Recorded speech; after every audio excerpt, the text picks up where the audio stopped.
Hello everyone, nubkeks here. Welcome back to Nub Raids, and in today's video we're gonna have a little bit of fun because Plarium has organized another special giveaway for you guys that I'm gonna be taking part in so that you can win some prizes. More info on that coming shortly. But the point of this is, in their words, the first episode of Raid Call of the Arbiter in the background here got us all thinking about the difficulty of making the right choice and a life-altering decision that could define your whole further path.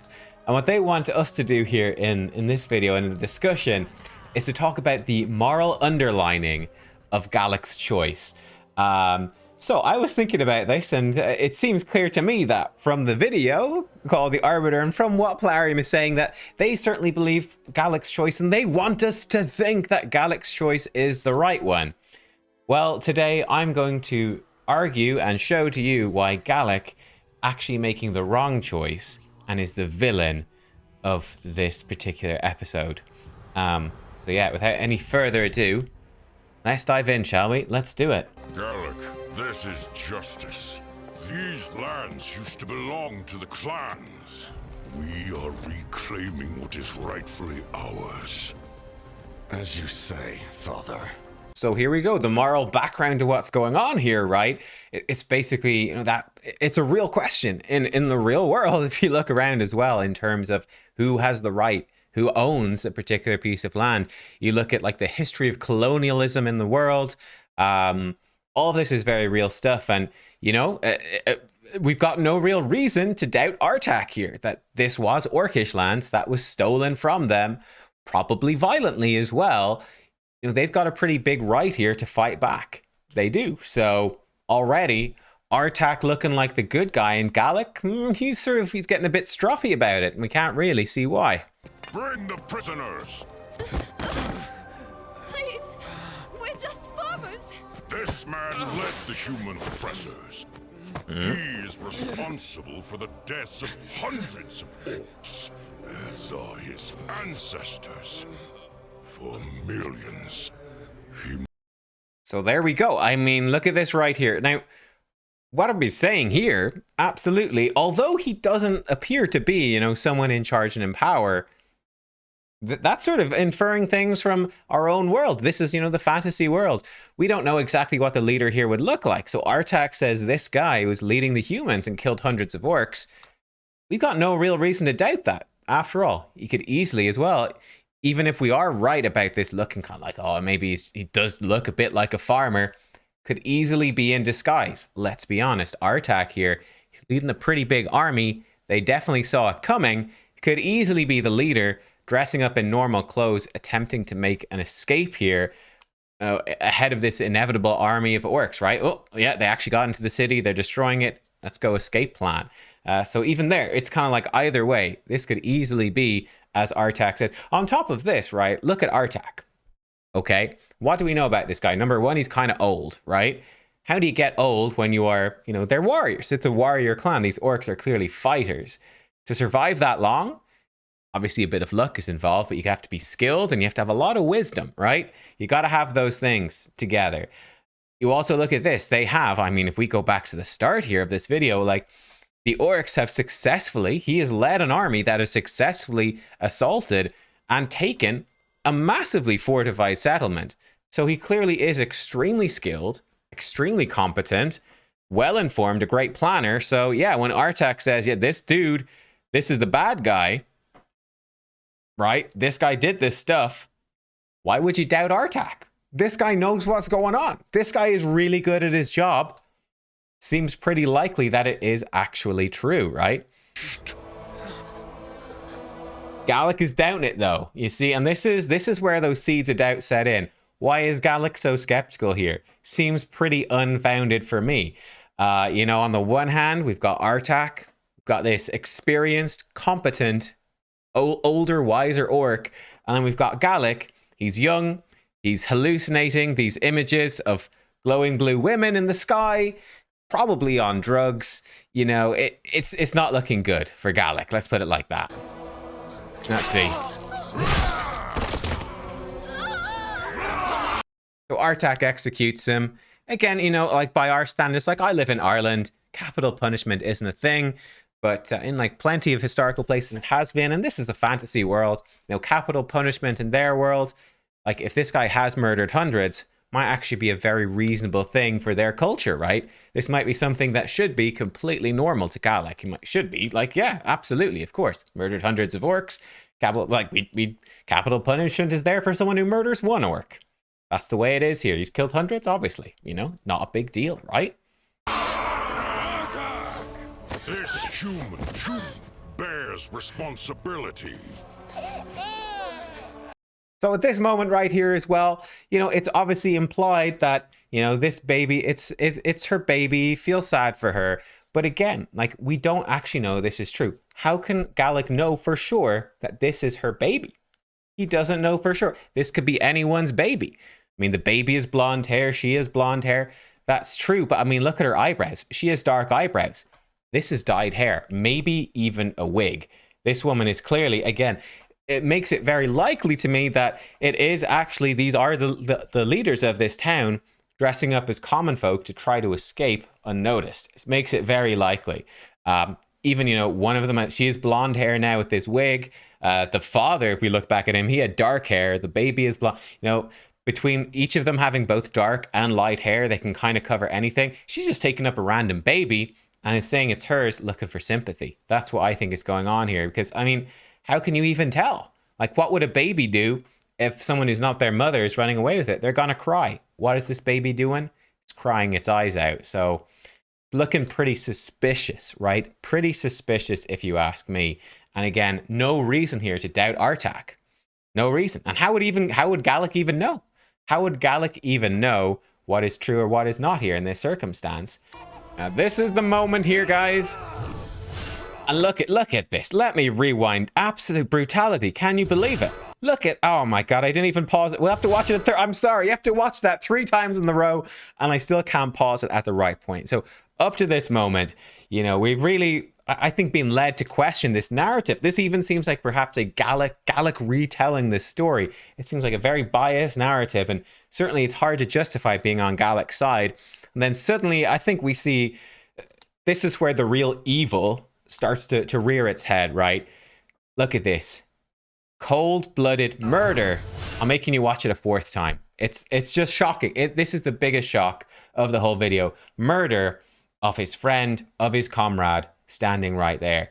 So obviously in this circumstance, right, we know that GALEK is the son of a warlord from this warrior tribe of orcs. Clearly someone that is extremely well skilled in combat. In fact, we see him fighting his father later on, and he holds his own against his father very much so. This is clearly GALEK is extremely skilled in combat. And what we have here, I mean, like, I won't make you watch the full thing, but like, we come back here. Actually, looks like we have to watch I did make you. I'm disliking the video. I'm disliking the video by accident. I'm that offended. His friend here is just standing. He is completely unexpecting an attack, right? Obviously his friend looks like a skilled warrior as well, but he is not expecting GALEK to turn on him at all. GALEK is his friend, his trusted comrade. The fight is over. The danger is over. GALEK clearly has the skills to be able to disarm and take down someone non-lethally, but instead he's chosen to murder. He went straight for his neck. Went straight for the jugular. Literally. Is the jugular in the neck? I don't know. Maybe is it in your leg? I don't actually know. There's an aorta somewhere. We're good at ethics, but bad at anatomy, I guess.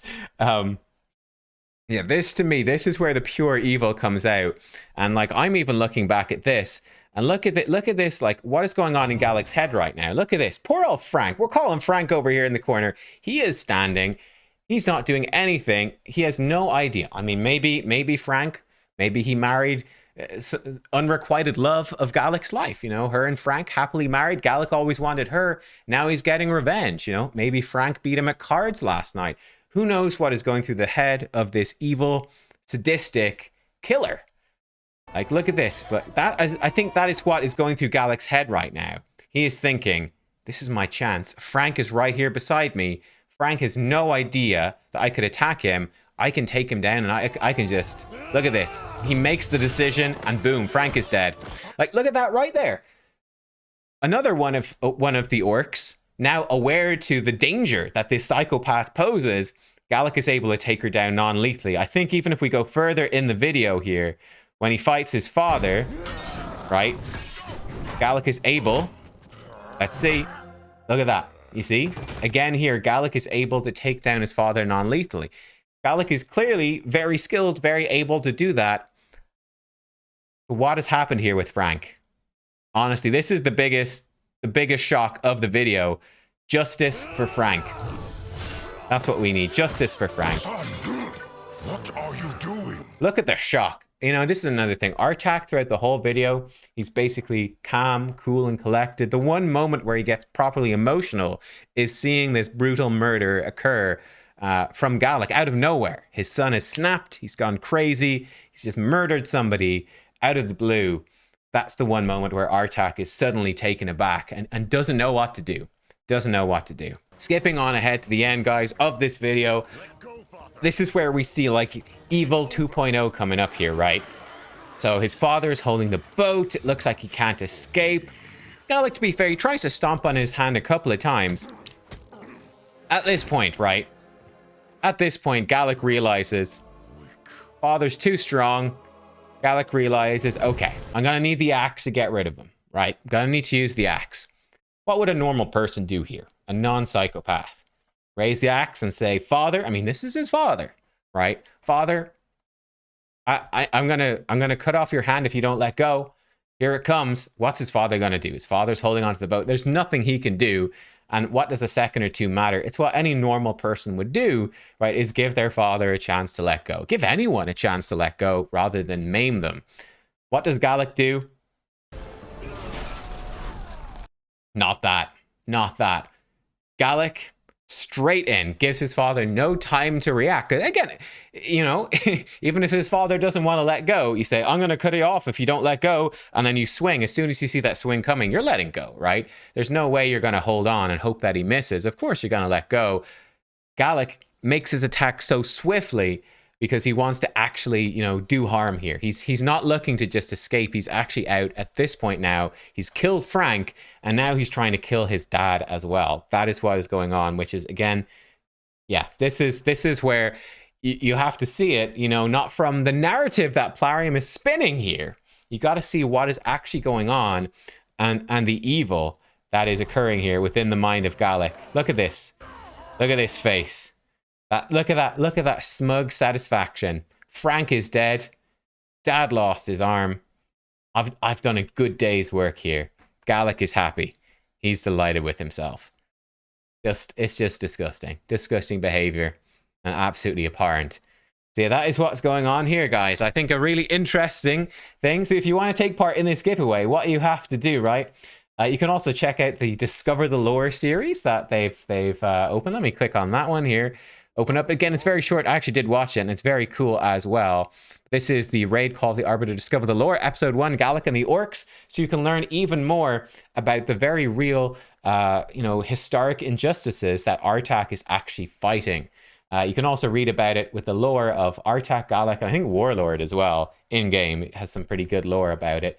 But yeah, what I need you to do, if you want to enter the prize, there's going to be 5 winners here, guys. 5 winners. Let me actually mute this and hit click play so you can see some cool stuff in the background. 5 winners. Each of you will get 200 energy, 1 rank 5 chicken, 1 set of 50 multi-battles, and 1 classic arena token refill. What you have to do is basically enter the discussion in the comment section down below and let us know your thoughts and opinions regarding what is going on with GALEK and his choice. Is it good? Is it bad? Is he righteous? Is he evil? You let me know in the comment section down below. Also include your UM number in your comment. That will make it actually easier for me. So your UM number, we come over here. It's just this right here. So copy and paste your ID from in-game into your comment. And then let me know as well, again, what you think about GALEK, good or bad. And, you know, at most write a paragraph, even just 1 line or, you know, 4 or 5 lines, whatever, about why as well. Let me know. And I'll pick my 5 favorite ones with the most interesting argumentation to give this stuff to.